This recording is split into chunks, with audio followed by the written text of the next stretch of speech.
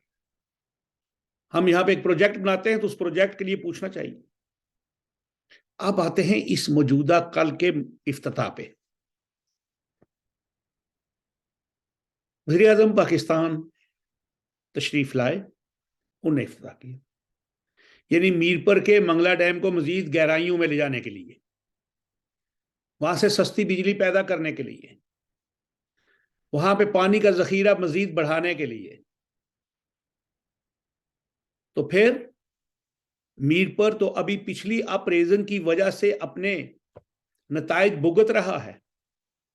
کتنے مکانوں میں دراڑیں پڑ گئی, کتنی کوٹھیاں گر گئی, کتنی بڑی زمین کھوکھلی ہو گئی. جاتلاں کا ایریا, نہر کا ایریا دونوں طرف اندر سے بتبار ہو گئی. اکال گڑھ سے لے کے ڈڈیال تک جو ڈیم کے کنارے کا ایریا ہے اس کی زمینیں اندر سے کھوکھلی ہو گئی. اس کا شخصانہ یہ ہے کہ کئی دفعہ کوٹھیاں گری, ایک میرج ہال تک گرے. میرپر کے اندر بہت سے مکانوں میں دراڑیں پڑتی ہیں اور لوگ کہتے ہیں زلزلہ اللہ کی طرف سے آتا ہے. بھائی وہ جو گہرائی میں پانی کا وزن جوں زمین پہ زیادہ ہوتا ہے, پانی کے اندر جو زمین کے نیچے پلیٹس ہیں ان پہ وزن بڑھتا ہے. دے مووڈ دیٹ اور آپس میں ٹکراتی ہیں تو پھر وہ جھٹکے میرپر میں لگتے ہیں, میرپر کے گرد و نواح میں لگتے ہیں, اور اس کو ہم لوگ زلزلہ کہہ کے اللہ کا عذاب سمجھ کے خاموش ہو جاتے ہیں. حالانکہ چاہیے تو یہ تھا کہ اس زمین کی جو پوری حیثیت تھی, جس میں 1963-64 میں یہ جب ڈیم بنا, جو اس وقت کے انجینئرز کا جو تھا کہنا یا بات کرنا, اس میں سوچنا چاہیے تھا کہ اس کی کتنی کیپیسٹی ہے. اس کے بعد ہم نے اس کو بڑھا دیا. اب میرپر کا شہر جو ہے وہ تو پیچھے سے بالکل بن جائے گا. یہ جو اونچے نیچے ٹٹکے میں جس طرح نیچے سے پانی کا لیول کتنا اوپر آ گیا ابھی کچھ جگہوں پہ. کیوں؟ کہ زمین کے نیچے پانی جو ہے وہ دھنس رہا ہے, اور ہماری جو تعمیرات ہوئی ہیں وہ اس لیول کی ہے ہی نہیں ہے کہ وہ زمین کی اس طرح کی چینجنگ کی متحمل ہو سکے. ہم نے 3 وہ ردے کہتے ہیں جو اینٹوں کے وہ نیچے رکھائے, اوپر مکان بنا لیے 2 منزلی. اب جب نیچے سے زمین میں وہ ہوتی ہے, ارتعاش پیدا ہوتا ہے, کھوکھلی ہوتی ہے, تو وہ مکان گرتے ہیں. جب جھٹکے لگتے ہیں تو دیواروں میں دراڑیں پڑتی ہیں, اور ہم پھر سمجھتے ہیں کہ میرپر میں ہمارے لیڈر, ہمارے رہنما یہ کیا کریں گے, ان کو وہ اپنا کروڑ روپیہ دے دے گا, یہ اپنا اسلام آباد کے اندر ایک اور محل بنا لیں گے. تکلیف ہوگی میرپر کے لوگوں کو, ڈڈیال کے لوگوں کو, چکسواری کے لوگوں کو, اکال گڑھ کے لوگوں کو, خالق آباد کے لوگوں کو, میرپر شہر کے لوگوں کو. جو میں نے ایک نقشہ دیکھا ہے اس پہ میرپر شہر کے اندر پرانی ہٹیاں سے اوپر چوک شہیدہ تک پانی آئے گا, تو جو ظلم ہے. اگر سردار تنویر الیاس اپنی ذات کی عزت و احترام سے ہٹ کے میرپر کے حقوق کی بات کریں تو میں ان کے ساتھ کھڑا ہوں, ہم ان کے ساتھ ہیں. اگر یہ سب کشمیری رہنما اکٹھے ہو کے یہ کہیں کہ جناب بس اب یہ ڈیم بہت بڑا ہے, ہمیں رہنے کا حق دیں, تو ہم ان کے ساتھ ہیں. اگر یہ سب لوگ کھڑے ہو جائیں کہ میرپر, کوٹلی, پونچھ, مظفر آباد میں بجلی کی لوڈ شیڈنگ نہیں ہونی چاہیے, ہم تو سمجھے کہ یہ کشمیر کی عزت کی بات کر رہے ہیں. اگر یہ سب کھڑے ہو جائیں کہ میرپر کے اندر صاف پانی کا پینے کا پانی ہونا چاہیے, کوٹلی میں پانی ہونا چاہیے, مظفر آباد میں پانی ہونا چاہیے, پونچھ راولا کوٹ میں تو قدرتی چشمے بھی ہیں, باولیاں بھی ہیں, وہاں پہ بھی پانی کی سپلائی اسی طرح صاف ہونی چاہیے, لوہے کے پائپوں میں نہیں. دنیا کہاں سے کہاں چلی گئی. وہاں پہ تانبے کے پائپ استعمال کرتے ہیں. ہمارے تو وسائل اتنے ہیں کہ اگر وہ دیکھا جائے تو پورے یہ چائنا میں جو اس کا نام ہے چاندی کے پائپ لگا لیں بھائی یہ. تو میرے دوستوں اور ساتھیوں، ہمیں کشمیر کی عزت بہت پیاری ہے، ہمیں کشمیر کا تشخص بہت پیارا ہے. ہم کشمیر کے لفظ کی حرمت کی قسم کھاتے ہیں. ہم چاہتے ہیں کہ اس کا ایک ہی حل ہے، ہم متحد ہو جائیں، متحد ہو کر ڈائلاگ کریں، مذاکرات کریں، اور پھر کسی بھی سیاسی وابستگی سے بالاتر ہو کر اپنی ریاست کی حقوق کی بات کریں، اپنے لوگوں کے حقوق کی بات کریں، ان کے بنیادی مسائل کی بات کریں. کیا وزیر اعظم آزاد کشمیر سے ایک عرض کرتا ہوں، آپ نے وزیر اعظم شہباز شریف کے وہ خطاب میں جو باتیں شروع کی، آپ نے خلل اندازی کی، کیا آپ اللہ کو حاضر ناظر جان کے کہہ دیں کہ chief secretary of Azad Kashmir کی محفل لگی ہو، افیسران ہوں، وزراء ہوں، آپ ان کی بات کو ٹوکنے کی جرت کریں گے؟ تو جواب ہوگا نہیں. کیا سیکرٹری ہیلتھ کی میٹنگ ہو رہی ہو، وہ آپ کو خیر بریفنگ ہی دینے آئے ہوں، کیا آپ ان کی تقریر کے دوران مداخلت کریں گے؟ تو جواب ہے نہیں. کیا وزیر اعظم آزاد کشمیر آپ جی او سی مری کی میٹنگ ہو رہی ہو، آپ ان کی بریفنگ یا ان کی خطاب کے درمیان مداخلت کریں گے؟ تو جواب ہے نہیں. لیکن یہاں پہ آپ نے ایک سیاسی اسٹنٹ چلایا. اب اگلی بات آتا ہوں. اگر تنویر الیاس صاحب آپ نے کشمیریوں کے حقوق کی بات کریں، ہم آپ کے ساتھ ہیں. کیا ارسلان زبیر کشمیر کا بچہ نہیں جو گم ہوا ہے، اغوا ہوا ہے؟ آپ نے اس کے بارے میں کیا کیا ہے؟ کیا کسی ارباب اقتدار سے بات کی؟ اس وقت پی ٹی آئی کی حکومت تھی، کیا آپ نے اس کے بارے میں بات کی؟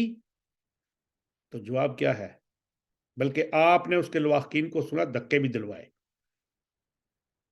اور آج اس کا شخص آنا یہ ہے.